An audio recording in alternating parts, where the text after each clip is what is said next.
everyone, I'm Stephanie Snow and I am a photographer in Southwest Florida specializing in weddings, and I am actually leaving for a wedding session in about an hour.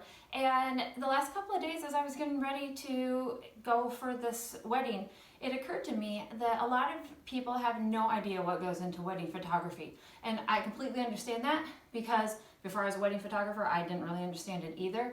I think a lot of people think, oh, wedding photographer, you just grab your camera and you show up and you shoot.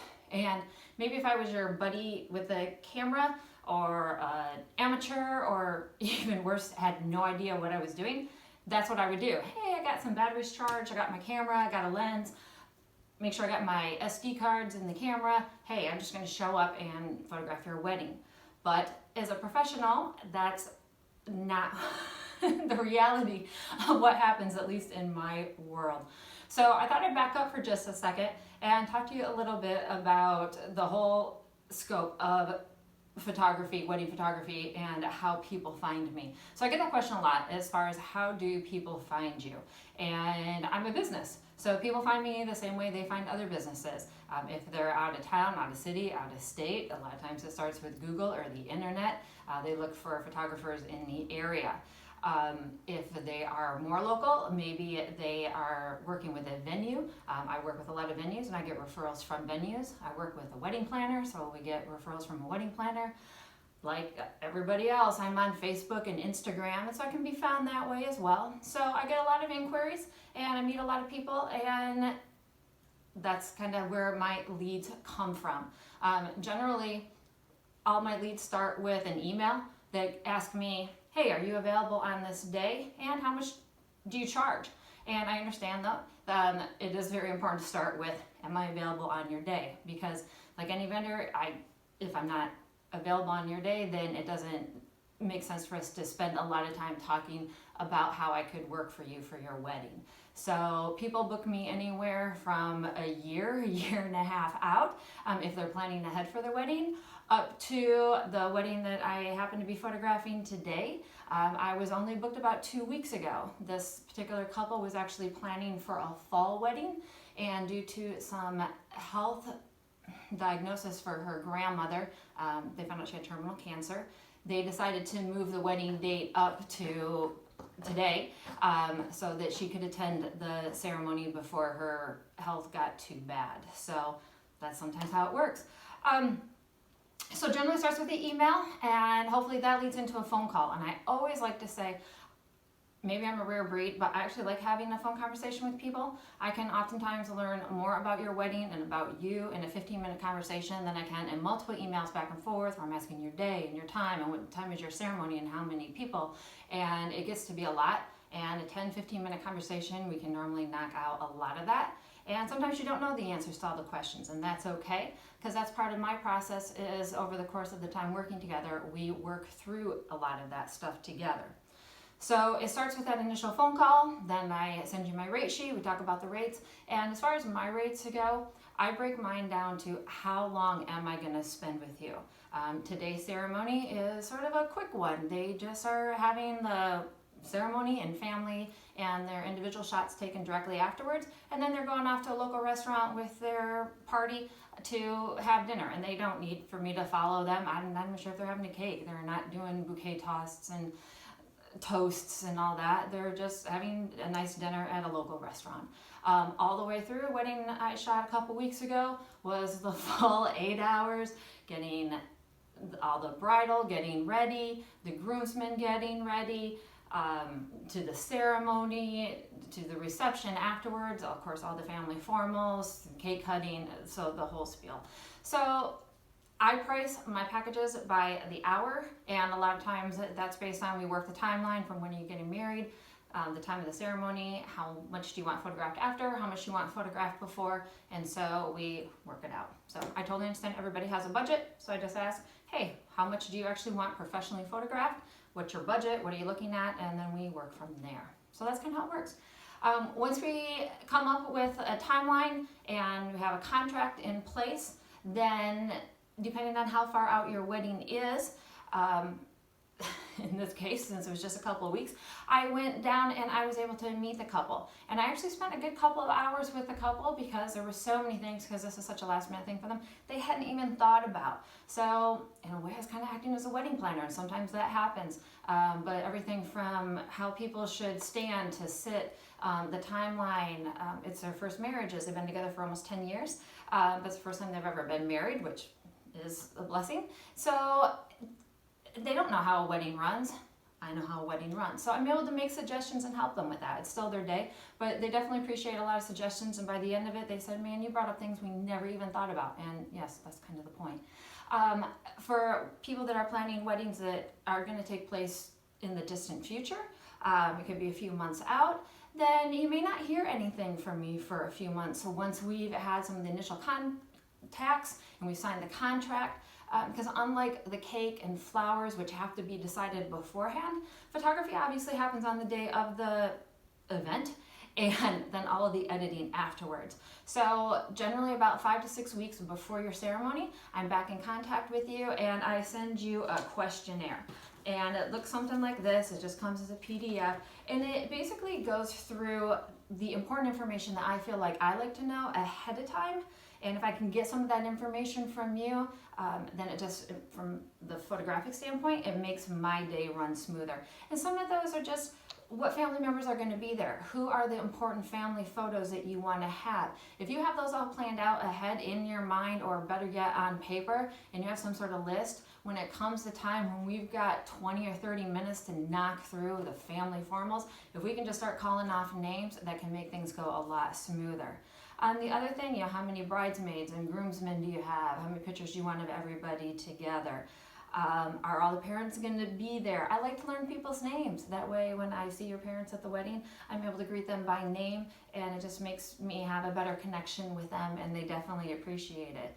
Are there any kids involved? In today's case, there are no kids, but there's a dog that's involved in the wedding. Okay, they want pictures with the dog. Want to make sure the dog doesn't run off with the rings, but there's a dog involved, so that's fun.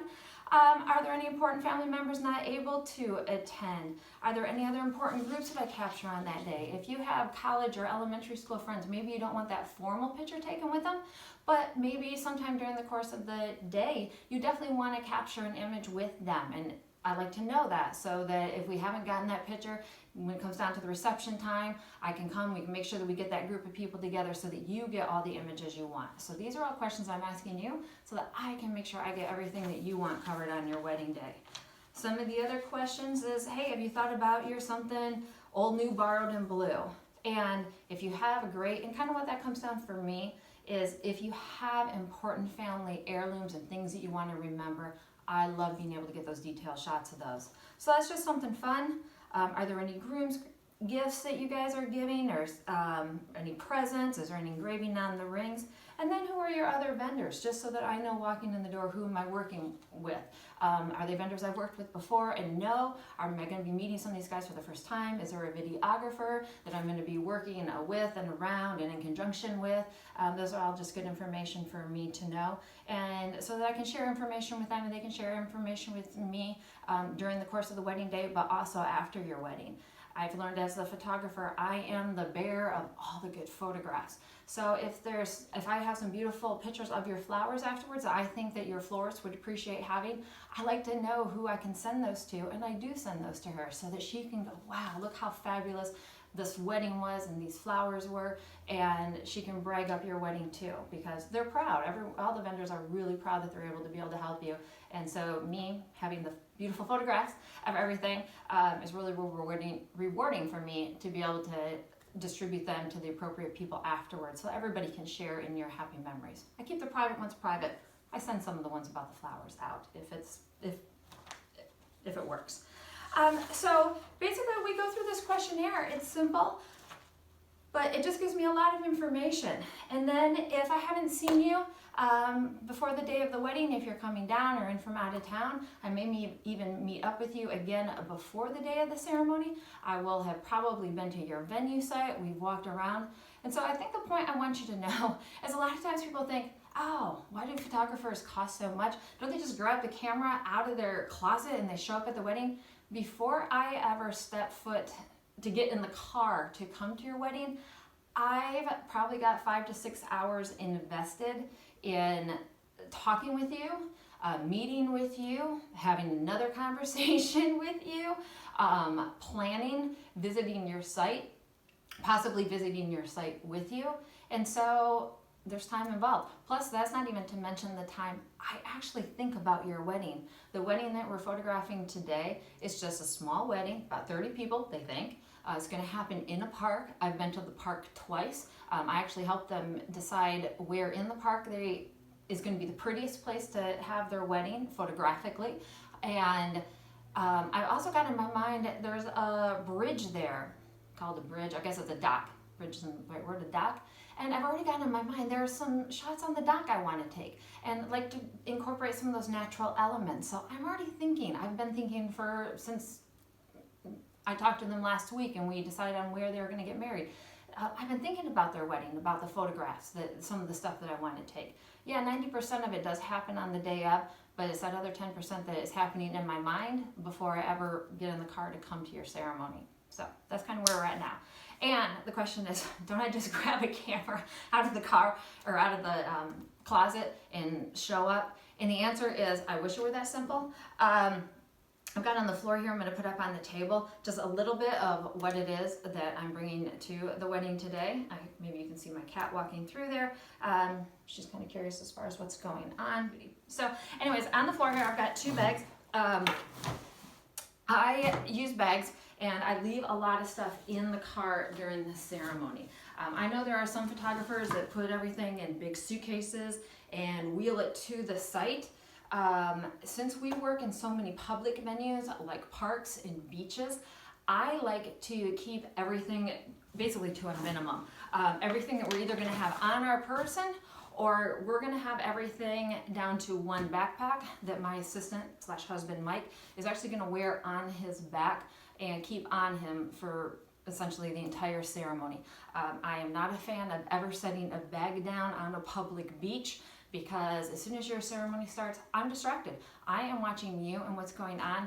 And yes, is there a fear that any person could walk by and casually pick up my bag with expensive camera and lighting gear in it and keep on walking and I'm not gonna know it for 20 minutes later? Yes, that is a very real fear. And yes, do I have insurance? Yes, I have liability insurance, I have equipment insurance, but that equipment insurance doesn't do me any good if they walk away with my 3 speed lights that I'm about to use as the sun is going down and then use for your dancing because at your reception. So we just like to keep everything to a minimum. So in this bag, so no, do I just have 1 camera? No. In this bag, 2 bags of stuff, essentially, I have 3 cameras. I'm not going to pull everything out for you, but I just want you to know I have 3 actual cameras. You can go, why 3? Well, we used to.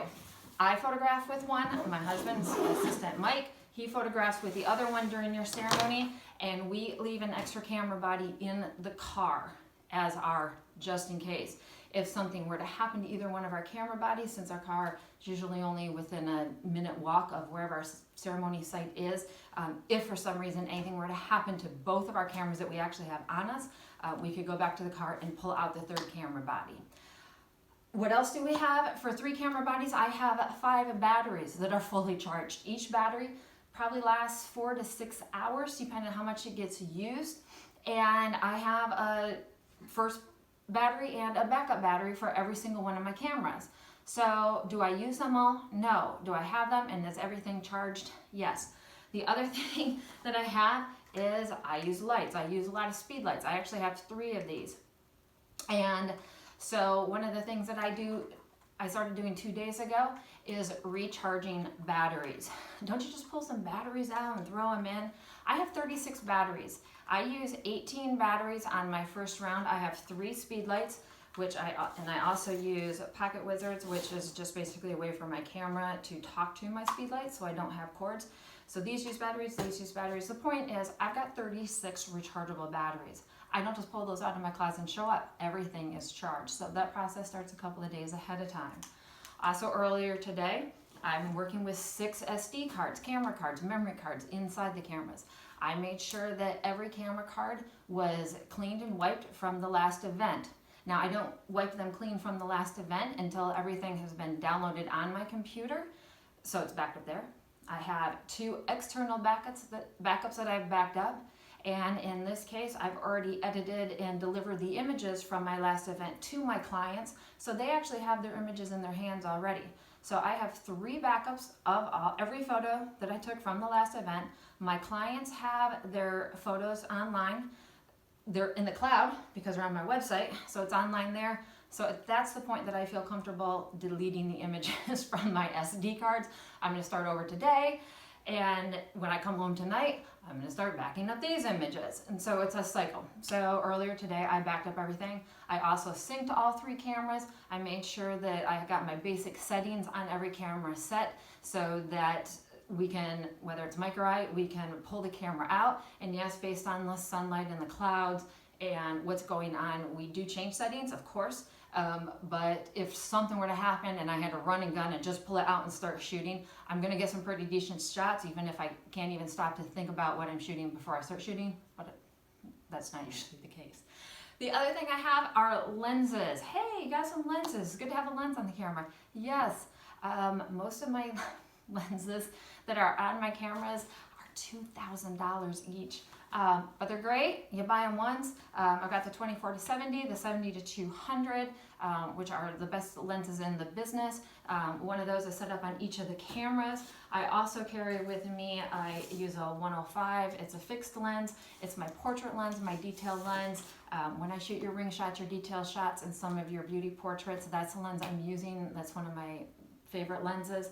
I've also got a couple of just real standard lenses in here. This is a 24-120. It won't get put on unless I'm shooting with a 70-200 and decide I suddenly need a wider range, which sometimes happens right as the bride is walking down the aisle. Sometimes I'll start with that 24-120.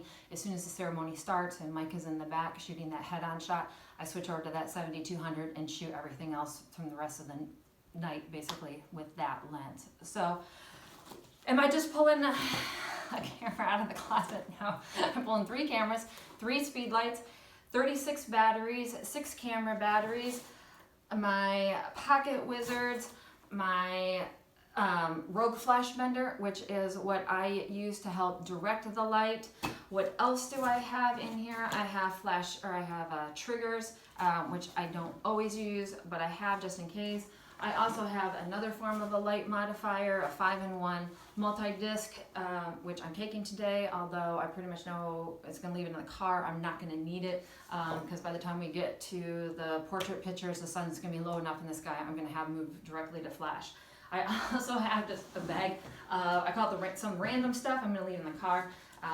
When I shoot weddings, if I wear a dress, I don't have pockets. I need pockets, so I do wear a fanny pack. There's a lot of stuff that goes in here. There is no rain in the forecast today, but I also have rain sleeves just in case. It actually happened a couple weeks ago. There was no rain in the forecast, and at 6 o'clock, right after the sunset, we got beautiful sunset pictures. It started to rain. Fortunately, when we were done, we made a mad dash for the car, and didn't have to use those. I've also got in here a little bit of a Save a Bride kit.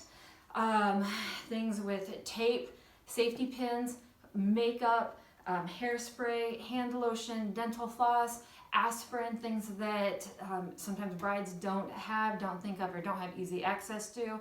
I've lost scissors on shoots because I had to pull them out because bridesmaids were cutting tags off their dresses and they got left in the room. Do I care? No. Was I glad that I had them? Yes, absolutely. So yes, I got all this. Also, what I'm not going to show you in the car is already loaded, a step stool, which we use on just about every shoot. Mike uses it, and then sometimes I need to use it when I do some of the portraits. Based on the location that we're going, sometimes we take our 6-foot ladder.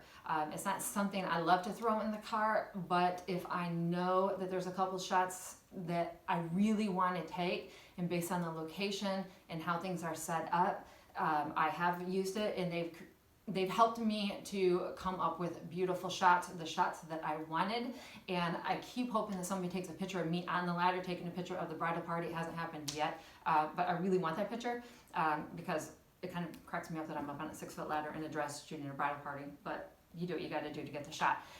if I'm not up on the ladder, you're gonna see me up on seawalls, benches, chairs.